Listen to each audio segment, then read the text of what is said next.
YouTube. Hello, anyone that's watching. Again, my name is Joe Stivers. I teach at Crosby Middle School in Louisville, Kentucky. This now makes episode 4 of our series that we're doing titled Coffee with Crosby and Musicians. So whether you're a coffee drinker or not, we invite you to just listen as we dialogue with guest musicians and artists from, at this point, across the country, which we're excited about. The first 3 you can go back on our YouTube channel to watch. Today, episode 4, we have with us a good friend of mine whose name is Kurtis Carpenter. Kurtis and I went to Morehead State University together. He is now a band director, and he's going to just share his heart with you about his path, which started on a trombone, and what he's doing now to impact students. So my students in particular, as you were listening to what it is he has to share, you're going to hear maybe some different background stories or like what his program is like compared to like a big urban district like JCPS. But you are in for a treat because we share the same passion and we are connected through this and still feel together through something in a platform like music. So COVID can't stop you from keeping your passion, and we just want to send this message to you. So without further ado, let's welcome Kurtis.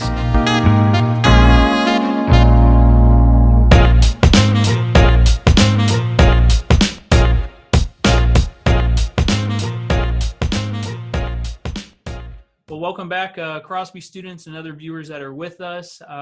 This is Coffee with Crosby and Musicians, and today we have Kurtis Carpenter. And Kurtis and I went to Morehead State University together for our undergraduate degree there. And so good friend of mine, and clearly is a band director like me with that Bachelor in Music Education, putting that to good use. So Kurtis, we'll start with just asking for you to tell us a little bit about yourself. Yeah, Joe, it's great to see you. I don't think we've seen each other in a while in person. But it's been a hot minute, but thanks so much for having me. I like Mr. Stiver said, I am a graduate of Morehead State, bass trombonist.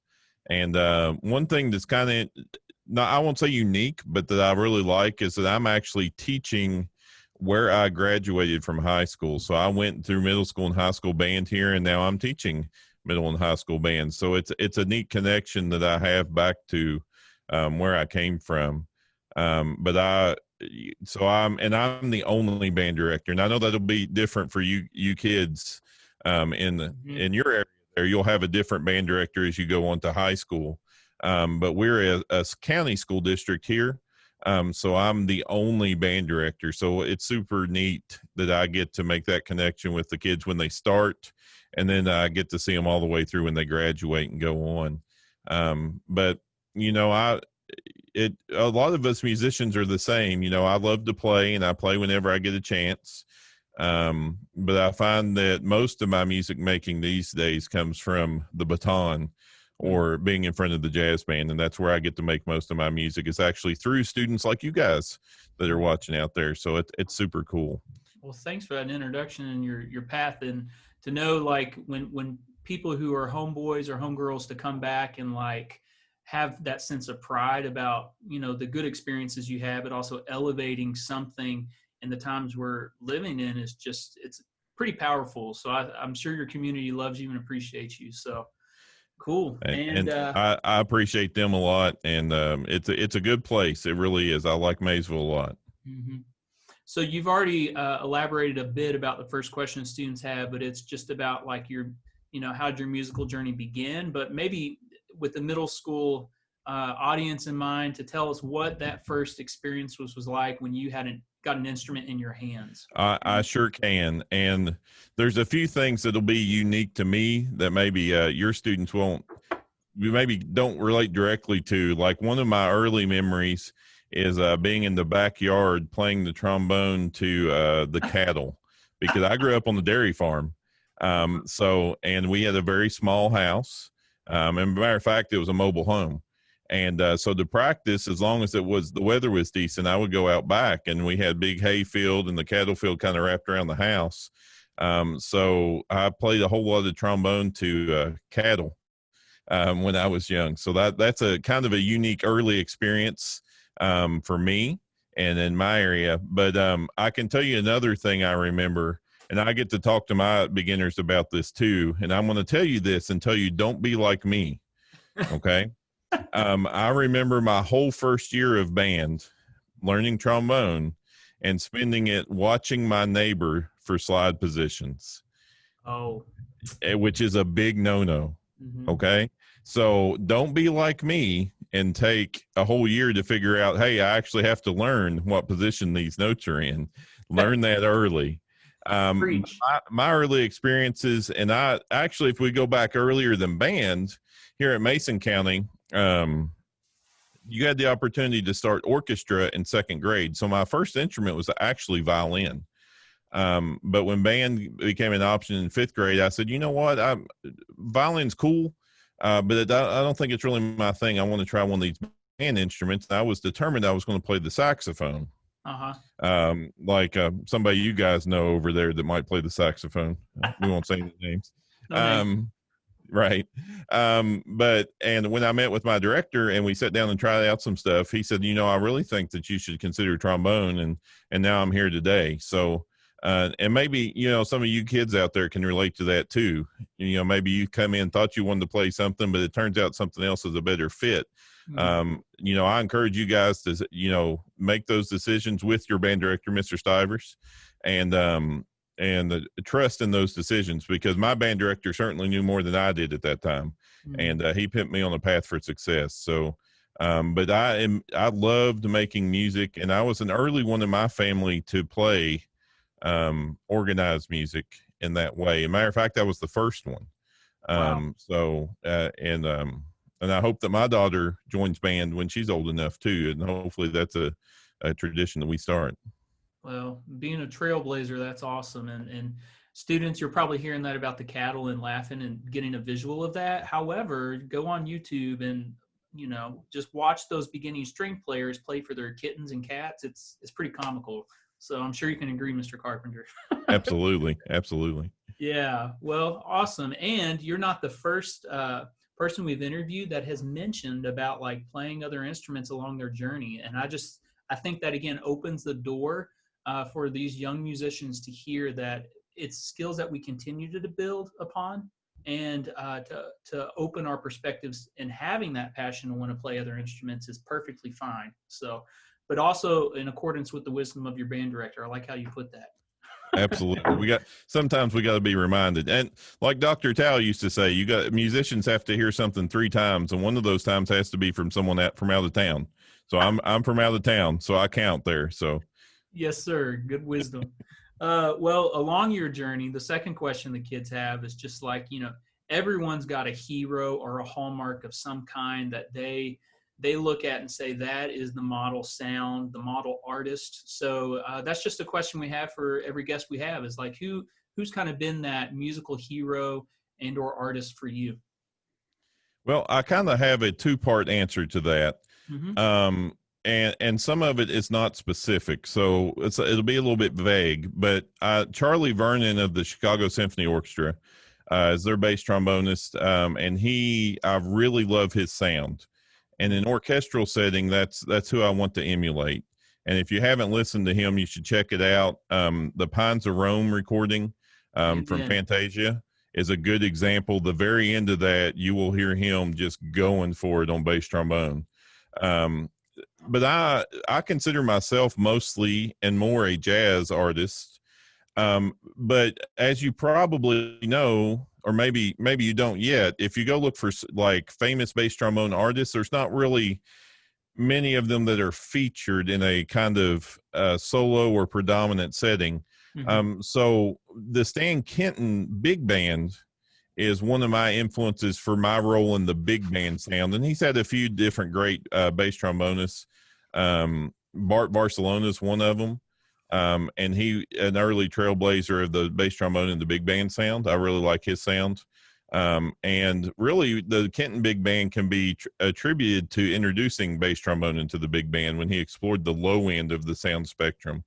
And then this one is kind of surprising as a bass trombonist, but I really appreciate what Maynard Ferguson did in a lot of ways by bringing jazz into more of a pop end.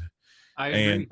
And introducing pop charts in a jazz setting and kind of making it a little more mainstream, so that more people could enjoy it. So even though he's a trumpet player and I'm a bass trombonist, he is kind of one of the models that I will look up to and try to mix in with my teaching. In that, let's try to, now of course we're going to play in the traditional jazz style and play standards, but let's mix in some stuff that would be a little more appealing to the mainstream as well. Absolutely. Well, the students, I hope, especially my trombonist, you're writing down those names. But for all, like, the beauty of technology today is we can go and hear quality recordings on YouTube for free. You cannot beat Chicago Symphony Orchestra for that orchestral sound, and love the Pines of Rome. That is still one of my favorites. So it's great. It's great. Awesome. Well, next question we have is about your current job, and are you still performing? So you've obviously elaborated a bit about that. You're your county's band director, and you wear a lot of hats. But in terms of performance, what does that look like for you now while teaching also? Well, and so if you guys aren't familiar with where Mason County or Maysville is, I guess I'll have to show it to you guys. I don't know if this is Kentucky, and Louisville's here-ish, and West Virginia's over here. I might be backwards to the camera, but anyway, I'm roughly here. So I'm about an hour away from Cincinnati, about an hour away from Lexington, about an hour and a half away from Lexington, and about an hour and a half away from Ashland, Huntington. So there's not a whole lot of performance opportunities in my area. So I have been fortunate. I've subbed in for Hap on bass trombone with the Vince DiMartino Jazz Orchestra in Lexington several times. Mm-hmm. I haven't got to do that in a while, but I have. So I don't get to perform in a professional setting nearly as much as I used to, but I still play a lot. So my school is really big. My high school is really big on, for instance, basketball pep band. Mm-hmm. And our approach there is we use a drum set and a whole rhythm section. So they don't need me to conduct. So I always play with the pep band. That's fun. So that's a way that I still get to play, even though there's not a whole lot of professional organizations around me. And a jazz band, especially when when we're back in person, we'll have improv Wednesdays. And everybody in the room takes a course or two on whatever changes we're working on. And I'll do it too when it comes my turn. So that's a way that I still get to play too. And like I said earlier, these days, my primary music making is actually done through my students. But it is still very important that I keep playing as well, so that I stay on top of that, because it's kind of like, you can't teach somebody to fish if you yourself can't fish. You're not going to be a very good teacher in that way. So I can't teach my kids to play. Yeah. I can't teach my kids to play if I can't play at an acceptable level and have a good tone and be able to read those rhythms just like they should be able to. Absolutely. And I think the more we can keep in touch with the reason or why, right, of why we got into what we do, the better the teacher we are. And I can totally relate to having young kids at home and having that job and then trying to come home and be a family man while you still want to be that musician. It's hard at our age, but at the same time, when we do, it is so refreshing to the soul. So that's awesome. You play with your kids. I do the same. So yeah, it's a lot of fun. It's a whole lot of fun. Oh yeah.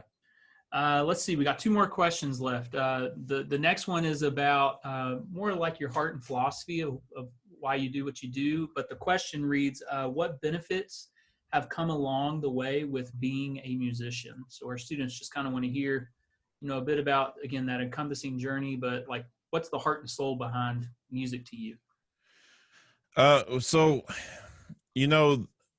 one of as far as the experiences end of it, I've got to play in some bands for people that I never would have got to play for or meet in any other way. Here a couple summers ago, I got to play in the horn section for the Four Tops when they were over near in Ohio. And that I would never, had I not been a musician, I would never get to be in that kind of correspondence or that close with those musicians.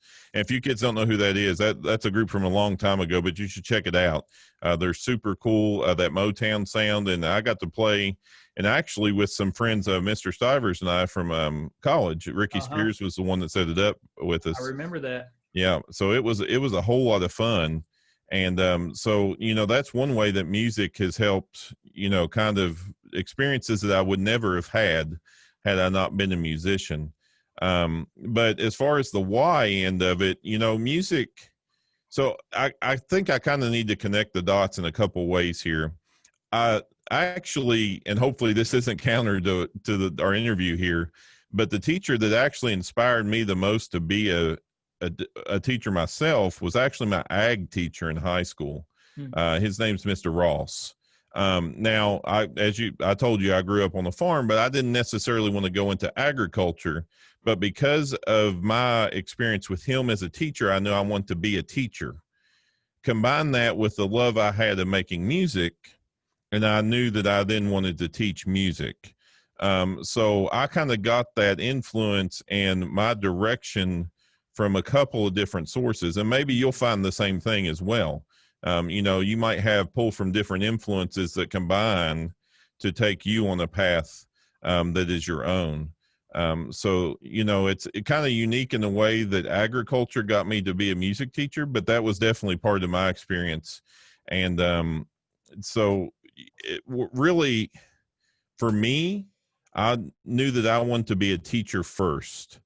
And as we both, Mr. Stivers and I from Professor Norton in college, both heard, we have chosen to be teachers through the vehicle of music. So music is the way that I get to be a teacher and get to be part of these students' lives for, 6th grade through 12th grade and even beyond. And matter of fact, earlier today, I was talking to a student that graduated many years ago, and we still connect and talk to this day, just about life and stuff like that. So, and without the music component of that, I wouldn't have that, and we're special. Musicians and music teachers are special because we get to have that connection with you guys, whether it be for 2 or 3 years in middle school or 4 years in high school, or in my case, all those years put together. We get to know you guys more than, say, the math teacher that you have for 1 year or the English teacher you have for 1 year. So I feel like we're a little special. And I really love that. And as far as the why, I think that's as much of it for me as anything. Yes. And I feel like I would be a little disappointed if I only got to know my kids for 1 year. We wouldn't be able to do a whole lot, that's for sure. Right. No, but I love that you started by saying and expressing where that music takes us places. We got to go to Brazil, did we not? Was that? I did not get to go on that. I was not in symphony band that semester. Okay. But I have been many places because of groups I was in, just not that particular one. Correct. Yeah, but definitely the fact that music takes us places, and the connections that we build and the relationships that go beyond just that single year and that single class. But I love that you also incorporated that ag teacher into inspiring you. And after this session, you ought to send him an email or text if you still keep in touch with them to tell him that. That's awesome. Well, it's funny that you mentioned that. We were setting up for marching band last night, and he passed me working out, running across campus, and I got to talk to him for a minute. Yeah. So that was pretty neat. That's awesome. Well, and our last question is this, with, again, the audience in mind being middle school students, but for where they're at, I mean, right now, our 7th and 8th graders know what band experience is like and they miss it, but they're forced to do this online. And then our 6th graders, some of them, this is going to be the first squawk or squeak they make. But what advice could we offer the middle school student as a whole, and both for now, their circumstances? Yeah, and that's a great question, and something that I've been addressing with my students here as we meet virtually as well.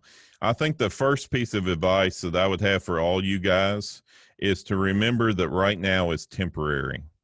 We will be together making music as a group again, and that's more geared towards you kids that's done this before, that's been in a group band before. You already know what that is. This is only temporary, so let's use this time to make our individual skill set better so that when we do get back together, we can make even better music than we did before. Yes. I think that's super important because it's easy for us to get kind of, oh man, I wish I was at school with, and I wish that my kids were here too. Mm-hmm. It would be much easier to play together, but let's use this time the best that we can and really refine our skills so that when we are back together, it'll be great. This is only temporary. And for you kids that's just starting out, I would say, first of all, don't get discouraged.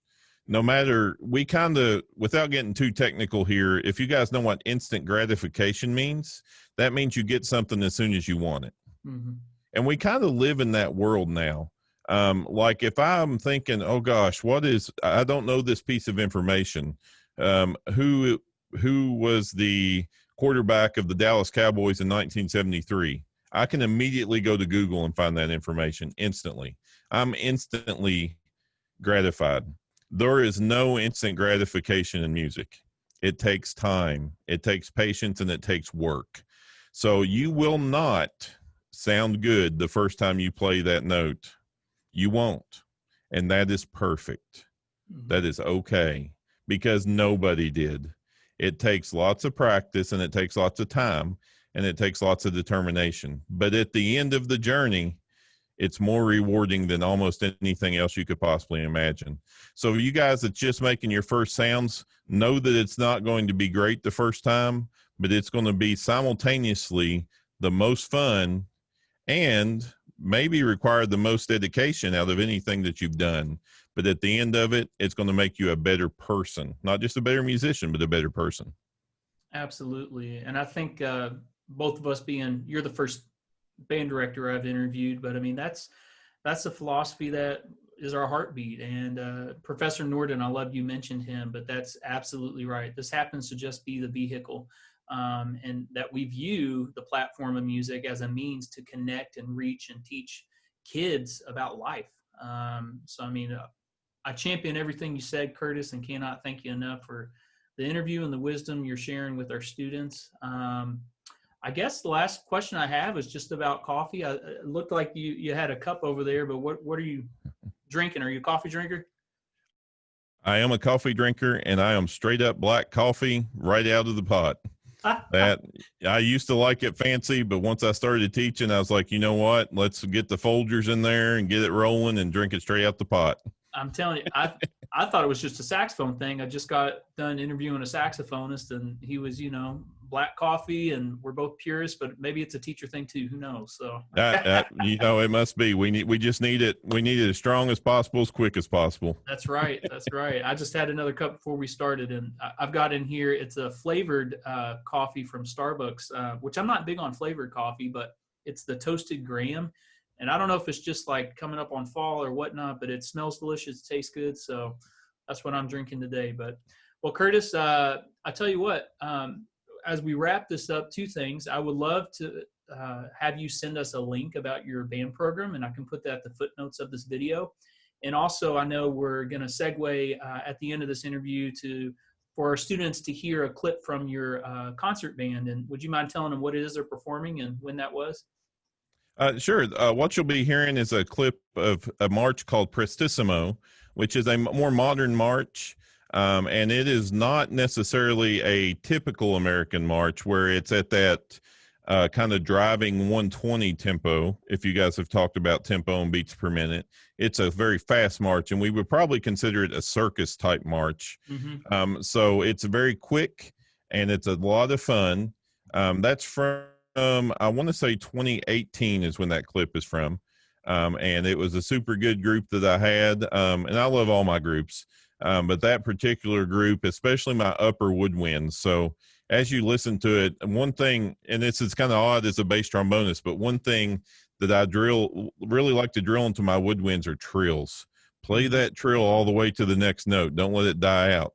Mm-hmm. And something I think is you young flutes and clarinets, and even saxophone players to an extent, listen to that. Listen to those upper woodwinds playing those trills. And if you don't know what a trill is, that's where you go real fast back and forth between two notes. Some of your younger kids may not have got to those yet. But so listen to that. I'm super proud of those upper woodwinds, and really the whole group. I really like this group sound they got out of that recording. So it's just a good old fast march that we played at the end of our concert. And we actually played that as a recessional for graduation that year too. Wow. So that those high school seniors got to walk out to that march as well. So they must have exited pretty fast then. That was the idea. Get them out of there. We're done. Let's go. That's so funny. Well, and to just piggyback, but students, as you hear, it's quite impressive of a march. And also that marches are a part of our heritage as a band community. So soak in as you listen to this, and just, I know you're going to be impressed. So thanks again, Kurtis, and we'll talk soon. Thanks for having me. Yep.